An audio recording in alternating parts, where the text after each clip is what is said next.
The letter Y of the letter model for the Legacy After 60 pathway is a place to start. It's not the only place to start, but it's the most common place to start because it's about yield to why, asking that why question and giving yourself a pause, a time, a yield to ask that question.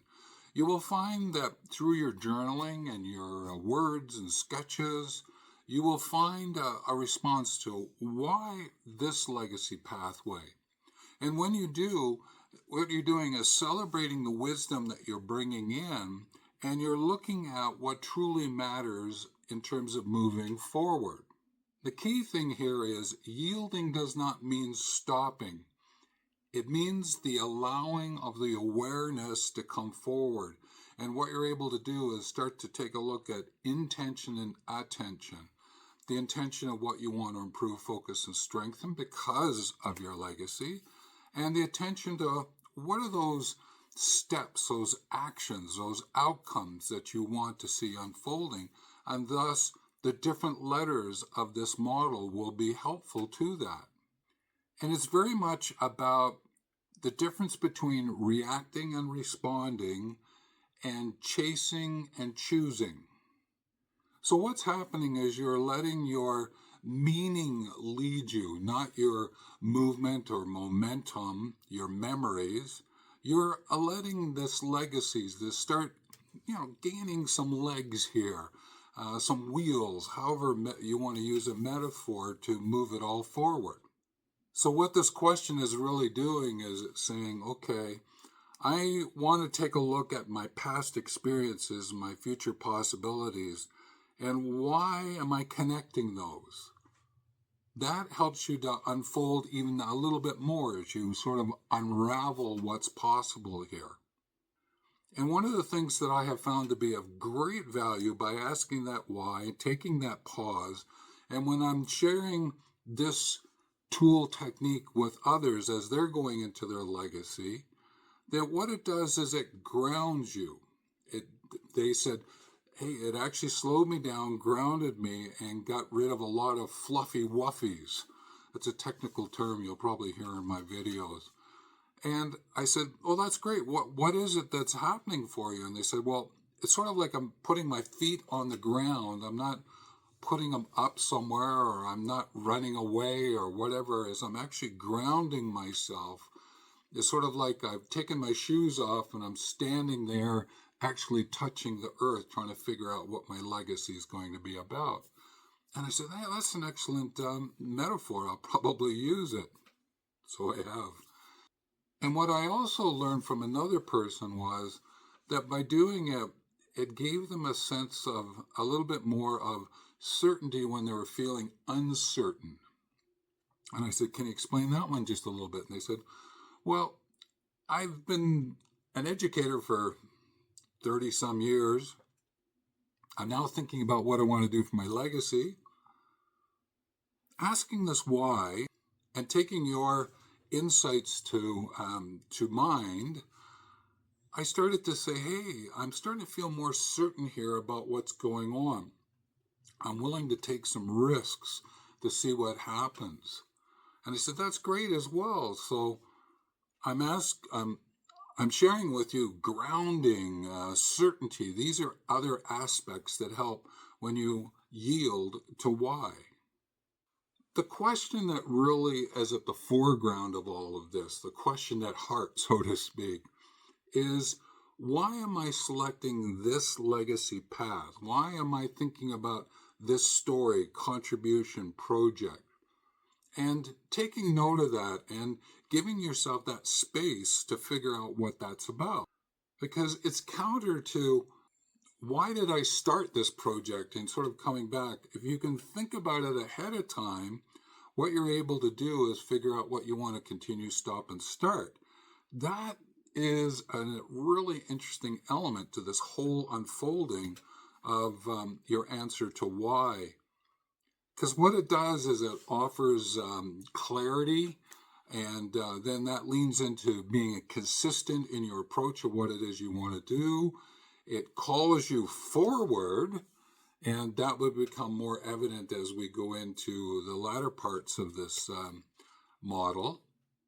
Here is another comment that someone gave me, and I thought it was beautiful. They said, if you slow down and ask that why that you're saying is important, what's taking place is that your purpose doesn't retire. And I went, oh, that's interesting, is my life purpose won't retire if I'm really asking my question, leaning into what's that legacy that I'm going to live that I can then leave. And I thought it was a beautiful phrasing, so I offered it here just for you to think about it. And if you want to pause and just think about that one, is that this whole notion of asking why reminds you that purpose does not retire.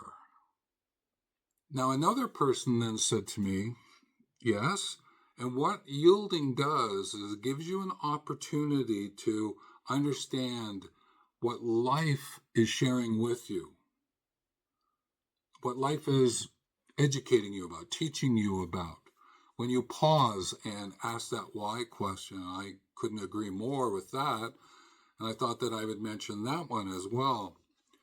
But one that I found to be very true for me is that this yielding and giving myself that time, that space, place, it's an act of trust that I can take that time, I can be with myself, I can look at my legacy and go, yes, this is possible.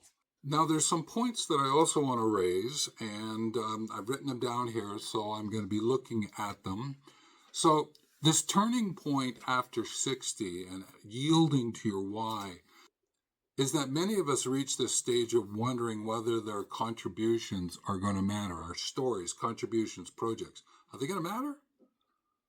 Are they going to matter? What do you think? Another aspect is the truth of your why evolves. It's not static. It's going to shift. And that's beautiful. Let it happen, because there's really no single answer to this living question of this yielding to why and what your legacy is about. So when you yield to it, the direction becomes much more clearer. And that in and of itself is great. Not that first time you get clarity, oh, got it, might be lucky for some of you, but most times it's going to continue to evolve, as I've just mentioned. And one of the great things is your energy gets renewed. This legacy after 60 can also be expressed as your next 50, your next 50 chapter, your third act. These are other terms that are being used. And the great thing here is that if you come to the awareness that it's really more about meaning than maintenance, is that your legacy that you're going to unfold is about meaning. And that's the question why, is getting at that meaning. You have an identity that you came with, but there's a meaning going forward that you want to tap into because of what you want your legacy to unfold with you and because of you and along the way. Curiosity also, how would I say it? Curiosity replaces judgment. Instead of judging what's going on, because you're unfolding this legacy, curiosity, desire, countering that fear of missing out on something, FOMO, is that you're using your legacy to counter any of those kind of thoughts or feelings that come your way. And also, the why helps you to really start to appreciate, well, I'm belonging here, but I'm moving through my being to becoming something.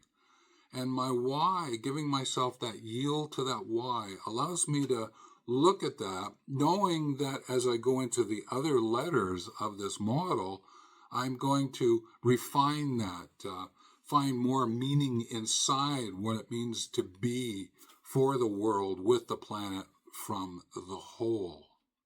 Now, what we're going to be looking at next is A, which is about acknowledge and align. So you'll be able to see that in the series going forward. In the playlist, All the different videos are there, so you can check it out. It's all in one place. And with that, comments down below are appreciated. And always and in all ways, take care.